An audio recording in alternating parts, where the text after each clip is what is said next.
invite you to Bangalore for annual conference of Indian College of Obstetrics and Gynecology on 21st, 22nd, 23rd August. You can visit the website.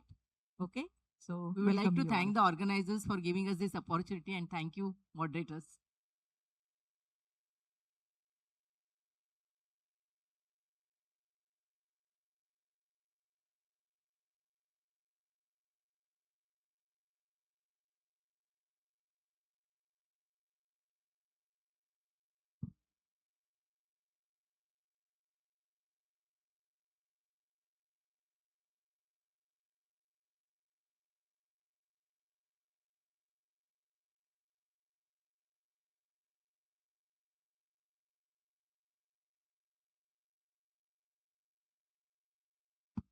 Now I will be switching to the next keynote, Metabolic Reset at Midlife, Insulin Resistance and Weight. By our speaker is Dr. Abha Singh ma'am, ex-Dean as Vice Chancellor, JNM, Patron, RMS Rocks. And our chairpersons are Dr. Bipasa Sen, Dr. Jignesh Shah, Dr. Monica Pathak, Dr. Anil Mahajan, and Dr. Rashmi Vats.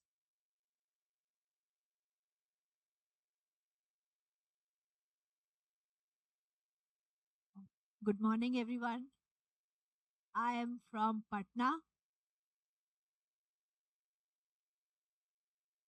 And I would like to invite all of you for the national conference at Patna, National Conference of IMS.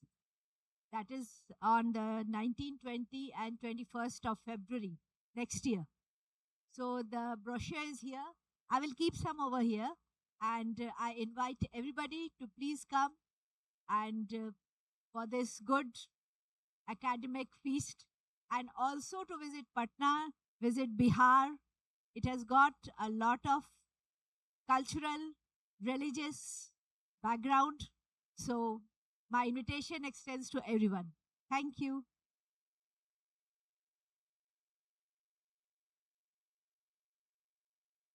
It's an honor for me to be chairing the session of our patron ma'am, Dr. Abha Singh ma'am. We all know she doesn't need any introduction, but we owe all the societies of Raipur to you, ma'am. You have been as a mother to all the societies and you have nurtured us. We welcome you, ma'am. Can I have my presentation, please?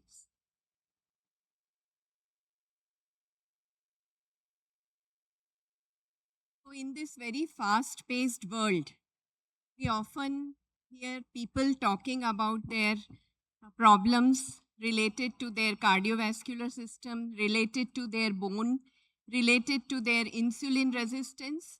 And that is why I think this metabolic reset I wanted to talk about, and whether this is a real thing or whether it is a myth. Let us see. We know that metabolism is the foundation of one's health, and there is a natural biological slowdown as we age. And when it slows down, there is a lot of problem with the energy consumption, with the focus, that mental focus. Shalini already spoke about it, with the sleep disturbances, hormonal imbalance, and whatnot. So many researches, medical researches, RCTs have been done on reset. And this term, this metabolic reset, has emerged now from just a wellness word to a scientifically validated clinical outcome. And naturally, this is not a single FDA-approved procedure. It's a holistic approach to improve the metabolic health of an individual. And what is the goal? Obviously, the goal is very clear and simple: to reverse the metabolic dysfunction, especially the insulin resistance, to optimize the resting energy, as well as to reset the internal circadian rhythm, which is very, very important part of reset. And recent studies have focused on the changing cellular pathways, and also the altering the organ level communication with each other, and rewriting the gut-brain connection. And this menopause comes as a cardiometabolic crisis because 30% of women post-menopause develop this metabolic syndrome. So when a patient comes to you and she just complains of hot flushes or night sweats, we should not be worried about this. We should be worried about the underlying cardiovascular as well as metabolic shifts. And these are the things which may threaten their long-term survival. And as gynecologists, we are the primary care provider for the midlife women. The postmenopausal phenotype is, we all know, that the abdominal obesity should be, the waist circumference should be more than 80 centimeter, especially in Asian women. Triglyceride 150 and more, HDL less than 50, blood pressure more than 130/85, and fasting blood glucose 100 and more. So 3 out of these, when they are met, the patient is said to be having metabolic syndrome. Now, what are the goals of a metabolic reset? There are different types of goals. Clinically, what we want to reverse all these 5 cores, or at least 3 of these 5 cores, which I just talked about. Then biologically, what is the goal? We want to restore the mitochondrial efficiency. Mitochondria, we know, they are the powerhouse of the cell. And also we want to clear the fat deposition over the liver, as well as down-regulate the systemic inflammation.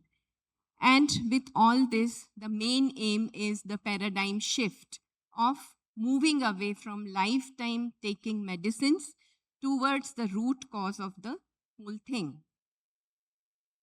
So with the estrogen loss, the storm of estrogen loss brings about a lot of, this acts as a trigger to the body's natural metabolic, the neurological, as well as structural protection. And that results into dysfunction of multiple organs in the body. For example, the visceral obesity, we know that there is estrogen decline, and it is shifting the fat storage from the subcutaneous site to the visceral and abdominal depots. There is androgen imbalance, there is a high free androgen index, adipokine dysregulation leading into chronic vascular inflammation, as well as the impact on the liver, where there is increased chance of metabolic dysfunction associated steatotic liver disease. So let us come to the management and how do we reset this metabolism. So there are 4 main core pillars of management. Number 1 is personalized nutrition. So one size may not fit all, but nutrition has certain basis. We'll talk about it. Then a consistency in the physical activity. Consistency is the key in physical activity. And third is the behavioral modification, the habit formation, the sleep cycle. All this comes in the behavioral modification. And if none of these conservative methods help the woman, then we have to subject her to certain medical interference by some drugs. Let us talk about the first pillar, the nutrition. Diet is a very important part of this metabolic wellness, and we must prioritize the whole foods. So focus on healthy fat, low glycemic carbohydrates like vegetables, whole grains. Add the fibers and proteins. Avoid spikes. Spikes can be avoided by minimizing refined sugar and the ultra-processed foods, which every household has nowadays because of lack of time. Then eating patterns allow enough time between the meals to prevent chronic insulin elevation. And along with the diet, the circadian alignment is very, very important. So you've heard of intermittent fasting. So this is a time-restricted eating. That means consolidate the eating time to a fixed hour. For example, from 8 a.m. to 6 p.m.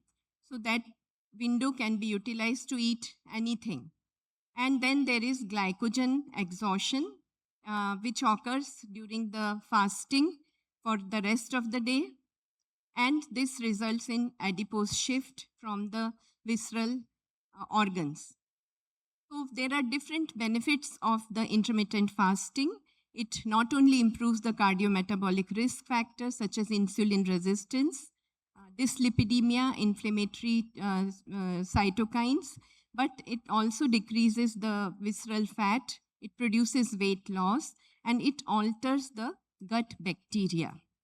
In addition, other improvements have been seen in osteoarthritis, healing of thrombophlebitis, healing of refractory dermal ulcers, and tolerance of elective surgery. And obviously, there is a flipping of switch when one is fasting. And what is that switch? It changes from glyconeolysis to free fatty acid and ketones. Typically, this occurs in the third phase of fasting when the glycogen stores in hepatocytes are depleted and accelerated adipose tissue lipolysis produces free fatty acids. And this typically occurs after 12 to 36 hours after you stop eating the food. And this particular thing helps to preserve the muscle. And if there is an extended fasting, suppose you fast for more than that time, 1 day, 2 day, 3 day fast, then this has been studied in great detail, and this extended fasting activates the autophagy, which breaks down and recycles the damaged proteins, clears them out of the cellular waste, and there is upregulation of proteins which are important for stress resistance and metabolic regulation. And the multi-day deprivation of food or extended fasting also triggers a profound reset in the cellular protein expression that is entirely distinct from the standard calorie restriction. Also, plant-based micro resets are very, very important because they have been studied. There has been RCT for a 21-day period of patients put on plant diet, and they found a 9% reduction in the associated oxidative stress and significant shift of the gut microbiome.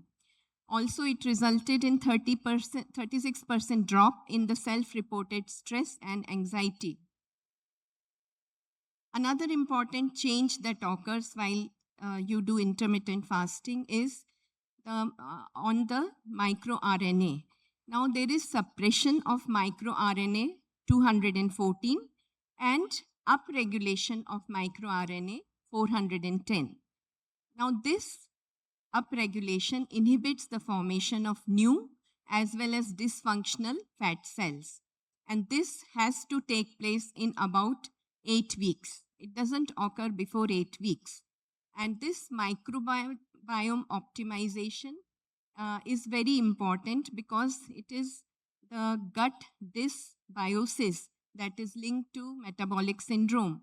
And when you give a targeted fiber consumption, probiotic supplementation, all this shifts the gut microbiota profile back, accelerating the free fatty acid oxidation, and this reduces the intestinal endotoxemia. Now, a very important pillar, that is the exercise.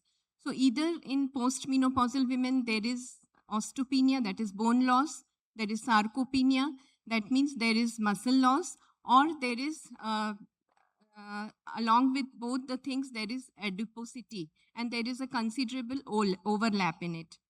So when you prescribe exercise for such women, you have to tell them move beyond just walk more.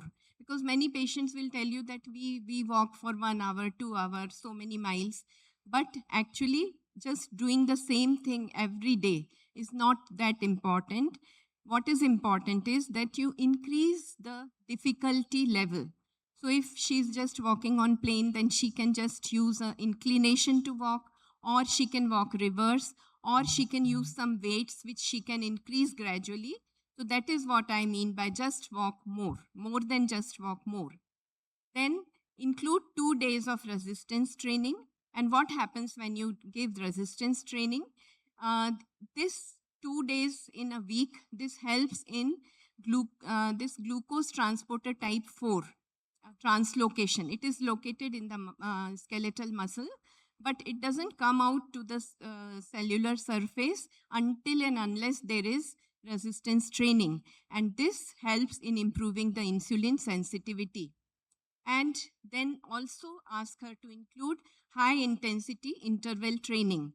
And this helps by reversing the endothelial dysfunction as well as the restoration of the nitric acid oxide pathways.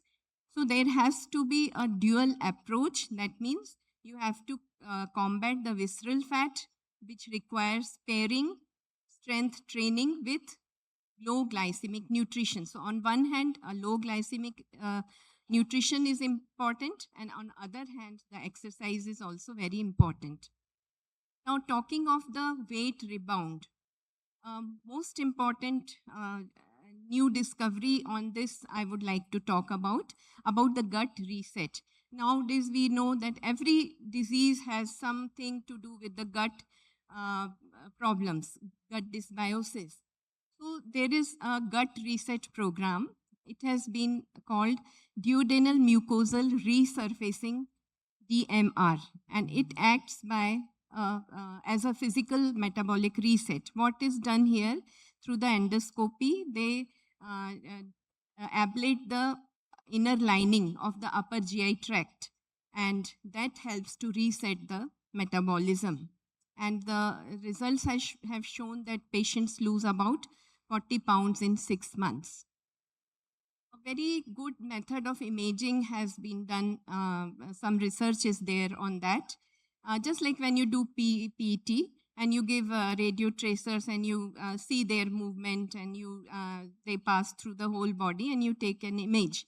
Same way, the radio tracers are given and PET is done, and then you just monitor how the radio tracers move across vital organs like brain, like liver, like bone, heart. So this visual synchronization illuminates how different organs and their metabolic pathways interact in the real time. So this is also one of the newest discovery. Role of MHT, I will not talk much because in the previous panel discussion, we have heard a lot about it, but this is given only when there are severe vasomotor symptoms or sleep disorder, and this helps in all the possible ways to reverse the metabolic problems. And we have already talked in the last, we have discussed that just limit it to the lowest possible dose, and the shorter duration of therapy should be given. And I will not go into the details because it has been discussed really in very nice way in the last panel. And for quick summary, for the metabolic safety, the route matters. Transdermal is better because it avoids the first pass hepatic metabolism. There is neutral effect on lipids, and there is no increase in SHBG or clotting factors. Progesterone can be used as dihydrogesterone or micronized progesterone. The clinical impact is to decrease the incidence of type 2 diabetes. Now, beyond hormones, sometimes we need a secondary tool when we see the patient is not responding to this conservative method. So this is the fourth pillar. So we can start with the insulin sensitizers. We can start with low-dose metformin or myoinositol, and we can even give GLP receptor agonists and also microbiome support. If we talk of obesity, then women who have BMI and who have morbid obesity, that means BMI is more than 40, in such women, bariatric surgery is always indicated. And rather than looking at this surgery as a weight losing procedure, it should be a preventive and therapeutic metabolic surgery. So we should promote it like that. Now, this is also known as cortisol belly or menopausal belly. Now, this belly appears out of nowhere during the menopause, but it definitely follows a hormonal script. So, talking about the weight management, Again, focus on the nutrition, the nutrients, as well as the timing and the composition of the food. And shift the exercise strategy, include resistance training, and there should be a constant or consistent daily movement. Build the core stability. Pilates and yoga are very good additions for this. Address the lifestyle disruptions. So hormones like cortisol, which is we know that is the stress hormone, and ghrelin, which is the hunger hormone, they dictate the midlife weight distribution. So optimize deep sleep, lower alcohol intake, avoid chronic stress, and practice pranayam or deep breathing. And evaluate the medical options, because if this MHT also doesn't give any result, then you may add GLP-1 medication to bring down the insulin resistance. If we talk of metformin and GLP-1, then metformin brings a modest glycemic control. It is insulin sensitizing agent and neutral, cheap, then long safety record is there. But GLP-1 has a larger weight loss, stronger HB fall, and cardiorenal and neuroocular benefits. So give metformin as a base and then add GLP-1 when the weight or CV risk are the priorities. Sleep is very important. So prioritize 7 to 9 hours of sleep, because that is the cornerstone. And it has been found if a person doesn't sleep for 2 days, it can lower the leptin levels by 18% and raise the ghrelin by 28%. There is an interconnected pillar between sleep and habit architecture. So the pillars of sleep are regularity. So there should be a fixed wake up and sleep time. There should be a continuity of sleep. The quantity is 7 to 9 hours, and the depth of rest is very, very important. What is the connection? How these habits enable the sleep? When you design that environment that makes a positive behavioral, effortless action, then it ensures the sleep disruptors are removed, like blue light. So implementing pre-sleep routines, they trigger the somatic offloading, which is necessary to lower the core body temperature and the brain activity. And how sleep activates or enables the habits? The prefrontal cortex is heavily degraded by sleep debt. So good sleep architecture restores the decision-making capabilities, and that helps a lot. Lifestyle, all these are lifestyle problems. So regular exercise, regular diet, because it has to be continuous. Now, what is the problem? That initially, if the patient is losing weight, then there follows a plateau, that she doesn't have any weight loss. And it is at that time that it leads to discontinuation of treatment. So the most important thing is motivation. There has to be small incremental goals. Sir, I'll take just 2 minutes. Small incremental goals. There should be self-monitoring, and you should educate the patient about the healthy behavior for the management of this metabolic syndrome. Lifestyle modification plays the central role. Change your habits and change your life. The different methods we have already talked about. So my key takeaways are: screen early, incorporate waist circumference and lipid panel at every annual post-menopausal checkup, act within the window, use MHT early within 10 years of menopause to mitigate abdominal fat accumulation and metabolic decline. Lifestyle is foundational. Role shift, as gynecologists are mainly surgical or reproductive, they have a mindset, so they should talk more about the comprehensive midlife health manager. So the path of metabolic dysfunction can be reversed, and reset, refocus, readjust, restart. Thank you very much for a very patient listening. Thank you. Thank you, Madam Abha, for a comprehensive talk on resetting the metabolic reset, and your explanation at molecular level also It was fine. Only one thing that actually we don't encourage hormones to reset. Others are okay. Hormones do reset, but these are not primary. Wherever indicated, madam. Yes. Wherever indicated. Not Yes. primary indication. Thank you. Thank you. Has already very well addressed the management of metabolic syndrome. In medicine department, when I used to teach the students, I would always say, like diabetes is very common, hypertension. So if you find any one of the symptoms or signs or disease, take it as a doula, but don't ignore the barat also, which is coming with it.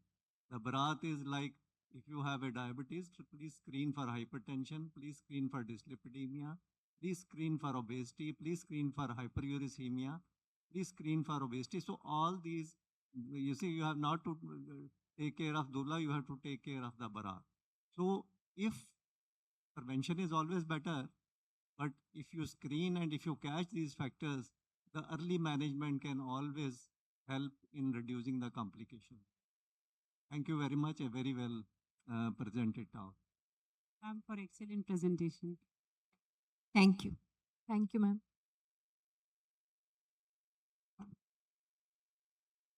I want to invite chairpersons for the next talk, Dr. Abha Singh ma'am, patron RMS, Dr. Ragini Agrawal ma'am, director of Pratiksha Hospital, Dr. Jyoti Jaiswal ma'am, HOD, Pandit Jainam Medical College.